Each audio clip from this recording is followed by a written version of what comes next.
Buongiorno amici del canale. Ciao. Siamo un po' affollati oggi. Sì, oggi sì. Però abbiamo bambini, cani, tutti si sono uniti a questo tutorial e quindi noi ci riteniamo tutti, vero? Però fai la brava e mi aiuti? Allora, oggi è un tutorial un po' anomalo. Non è il classico tutorial che vi proporrebbe mai Elisa.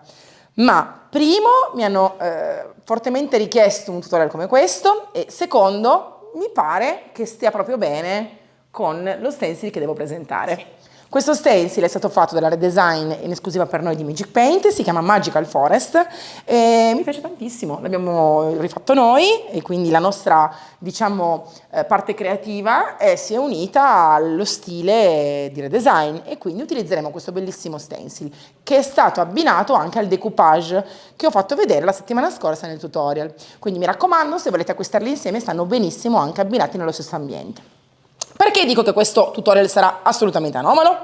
Perché useremo antitannino, soffio e uno stencil solo bianco, quindi avrete un restyling total white. Partiamo!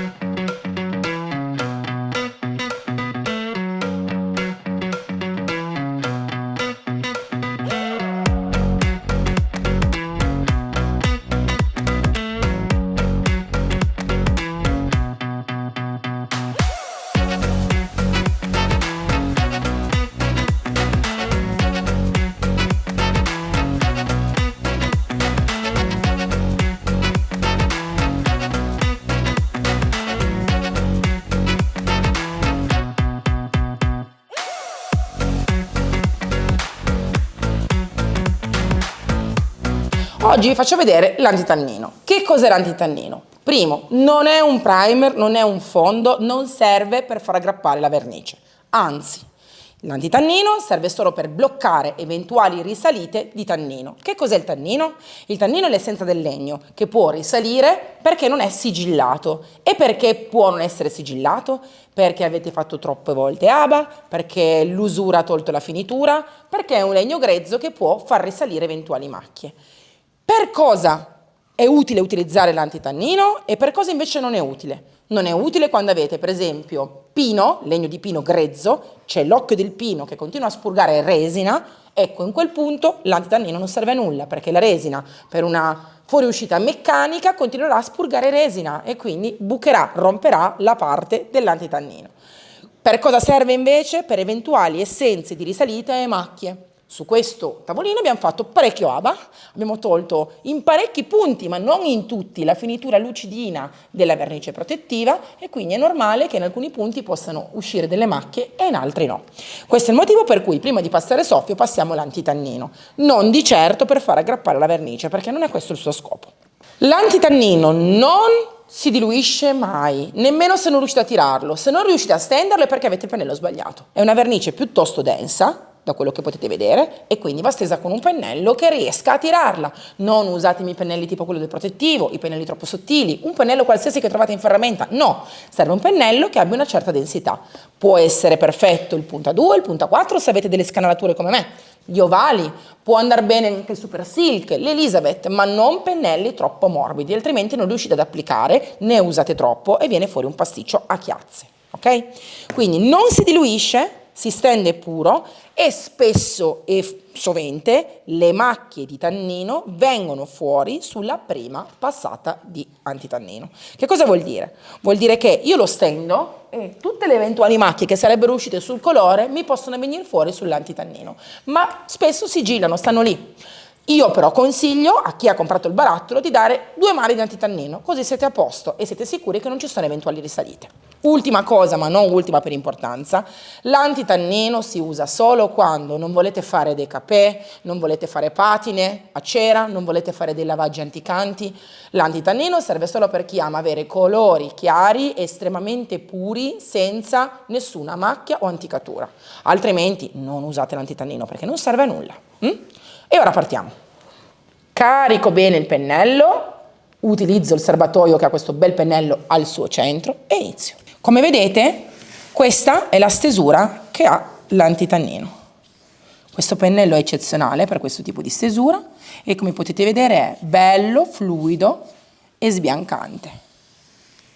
lui farà proprio questo effetto. Sembrerà proprio di dare un primo cappotto preventivo a una superficie molto scura. Sicuramente noi daremo 2 mani.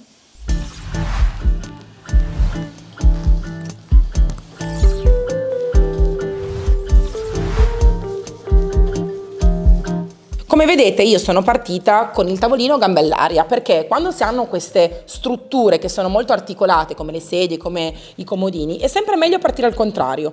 Poi lo giro e scoprirò un sacco di difetti, ovvero superfici non coperte quando il tavolino era gambe all'aria, e quindi posso fare la mano definitiva al contrario. Quindi ricordate, quando avete delle strutture molto articolate tipo me oggi, fatele sempre partendo a gambe all'aria.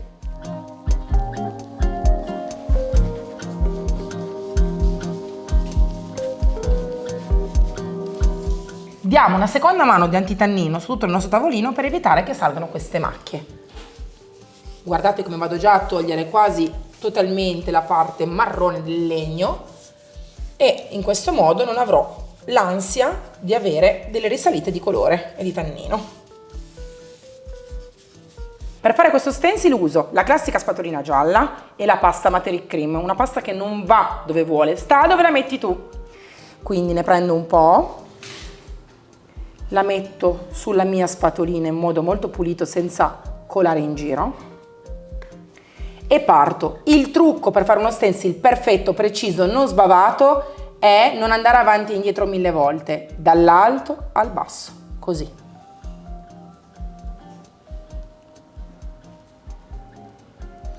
Se ripassate troppe volte avanti e indietro, lo portate a sbavare. Quindi mi raccomando, non fatelo.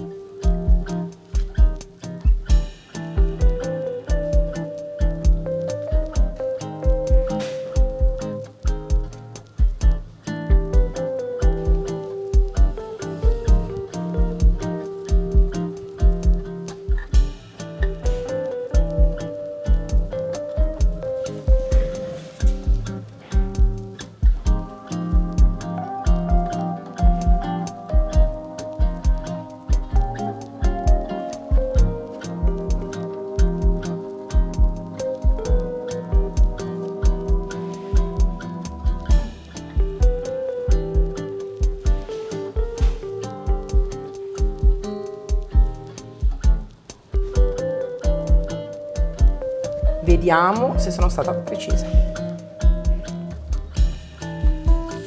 E voilà!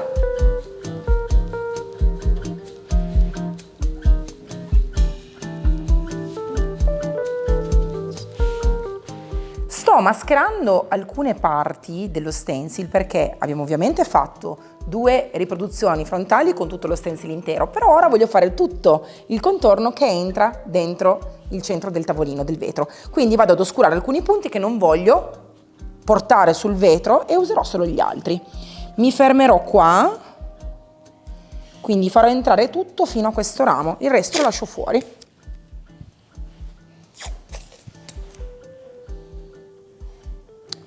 Mi fermo qua, così, fino a qui, questo qui, no, cioè mi fermo qui così.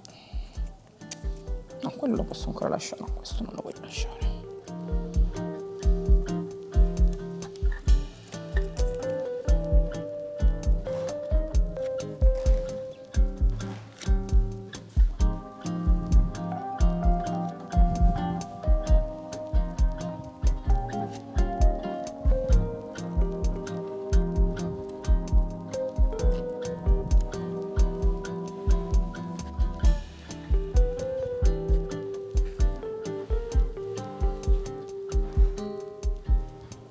E voilà! Ora asciugo bene in tutti i punti il mio stencil e poi andrò a prendere dei pezzi di ramo e li metterò dove mi serve, qua in mezzo, qui, in modo che arrivino dai bordi. Continuo. Parto con la prima mano di soffio e lo stendo con il pennello Architetto Small perché va bene nelle insenature, mi fa attaccare bene la vernice. ha una setola morbida e vellutata e mi aiuta ad avere una buona coprenza. Chiaro che Soffio è un bianco ottico, quindi non vi aspettate la coprenza che può avere magari il Clear Sand o il Dark Sand, che sono dei bianchi più coprenti perché hanno una pigmentazione differente. Tutti i bianchi ottici di qualsiasi azienda al mondo sono ovviamente molto meno coprenti rispetto a dei bianchi più carichi di pigmento, che possono avere delle tonalità grigiastre, avorio, gialle. Quindi se per caso comprando il Soffio vi rendete conto che non ha una grandissima coprenza, non è un difetto del colore, ma è semplicemente l'otticità del bianco. Seconda mano di Soffio, sempre puro, mi raccomando, non diluite, perché altrimenti copre meno.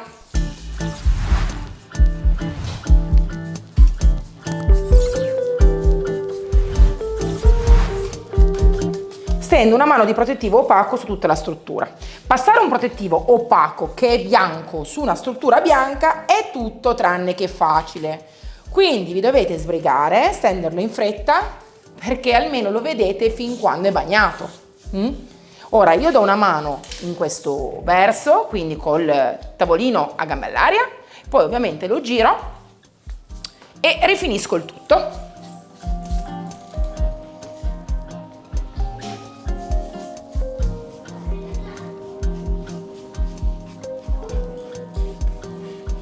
Erano mesi che Stefano mi diceva: Elisa, devi fare un mobile color Soffio perché non lo usi mai, ed è vero. Non posso dirvi che sia uno dei miei colori preferiti, ma semplicemente perché io non amo i bianchi, ma qui è perfetto. Su questo tavolino che era pesantuccio, adesso è perfetto e non c'è nessuna tecnica migliore di questa per far esaltare questo tavolino. In effetti ora che lo guardo da vicino, sembra un adesivo, non sembra neanche uno stencil fatto al contrario, e quindi sono contentissima di aver abbinato il Soffio alla Materia Cream in purezza e aver creato questo restyling, perché è leggero, suave, mi piace tantissimo. In realtà, entrando in casa ho anche visto quanto potrebbe star bene a toni non troppo bianchi, quindi anche in una casa che non è perfettamente bianca sta molto bene, anzi su un pavimento come il mio che è un legno chiaro, caldo, lo fa spiccare ancora di più. Quindi se volete un ambiente luminoso ma caldo, abbinate a un pavimento magari tipo il mio, anche un grass porcellanato, il Soffio, perché sta molto bene.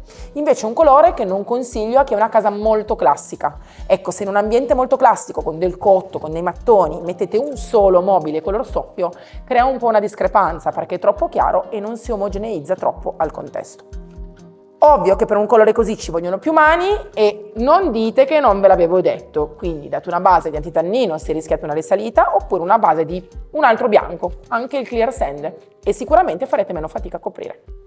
Vi saluto e mi raccomando, scrivetemi nei commenti se vi è piaciuto e non vedo l'ora di utilizzare questo bellissimo stencil che ha il mio nome per qualche altro progetto, sicuramente anche un po' più anticato, rovinato, usurato che è nelle mie corde. Mi raccomando, scrivete nei commenti quindi se vi piace, se volete vederlo in altre salse, e ricordate anche che i prodotti Magic Paint li trovate solo o dai rivenditori Magic Paint che trovate sul sito magicpaint.it suddivisi per regione, o sul sito elisiron.com, l'unico sito italiano che rivende Magic Paint, e non cercatela su Amazon perché tanto non c'è. Su Amazon trovate altri prodotti che non sono Magic Paint. Ciao!